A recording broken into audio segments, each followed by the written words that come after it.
Octal to decimal নাম্বারের সিস্টেমের কনভারসেশনটাও কিছুটা বাইনারি টু ডেসিমাল নাম্বারের মতনই, কিন্তু অক্টালের হচ্ছে গিয়ে বেস ভ্যালু হচ্ছে 8, সেজন্য কি করতে হবে এক্ষেত্রে পজিশনাল ভ্যালুতে 2 two the power 2 two the power 1 এর জায়গায় কি 8 to the power 2, 8 to the power 1 এরকম হবে।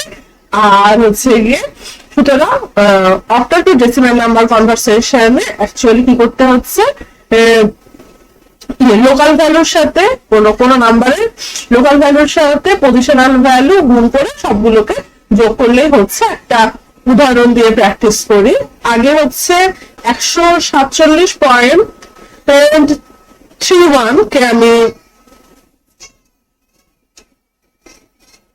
147.31 পেয়েছিলাম হচ্ছে 103.40 কে ডেসিমাল থেকে অক্টালে প্রকাশ করে। তাহলে আমি এবার হচ্ছে গিয়ে অক্টাল যে উত্তরটা পেয়েছিলাম সেটা দিয়ে করে দেখবো যে আমি ডেসিমাল ভ্যালুটা পাই কিনা। 147.3131 পেয়েছিলাম, তাহলে আমি এটা থেকে নিয়ে বলছে 147.31। এই অক্টাল ভ্যালুটাকে আমি এখন ডেসিমালে প্রকাশ করব। তাহলে ডেসিমালে প্রকাশ করতে গেলে প্রথমে আমাকে কি করতে হবে, যে পজিশনাল ভ্যালু হচ্ছে 1, পজিশনাল ভ্যালু না লোকাল ভ্যালু 4,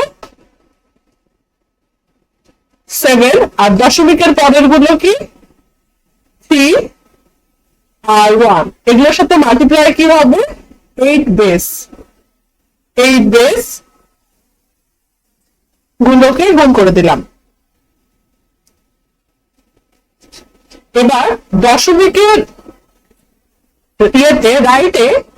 রাইটে হচ্ছে দশমিকের রাইটের পজিশন কি 8 to the power -1, 8 to the power -2, আর দশমিকের লেফটে 0 থেকে শুরু হবে, সেগুলোর পজিশন কি 8 to the power 0, 8 to the power 1 আর 8 to the power 2।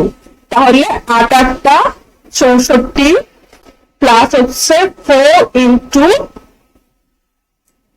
8 plus 7 into 1 something to the power 0 equal to কত 1, প্লাস হচ্ছে 3/8 প্লাস 1/8টা কত 64। এবার পরের লাইনে হচ্ছে এই অংশটুকুর যোগফল হবে হচ্ছে 103, এটা মিলে গেল। এবার হচ্ছে দশমিকের পরের অংশের কাজ করি, 25 বাই যেহেতু 64 যদি লসাগু নিই তাহলে হচ্ছে 8 8টা 64 আর 3 যোগ 8 3 8টা 24 আর একটা 25, তাহলে 25/64, 25/64 103 প্লাস 25/64 মান হচ্ছে 0.3906, যেটা হচ্ছে গিয়ে 40 খুবই কাছে। সুতরাং 103.40 ডেসিমাল ভ্যালুটা কি 103.40, তার মানে আমি এর ভ্যালুটা যেটা আর কি পাওয়ার কথা ছিল সেটা পেলাম। আশা করি এরপর অক্টাল থেকে ডেসিমালে কনভার্ট করতে দিলে আমি পারবো।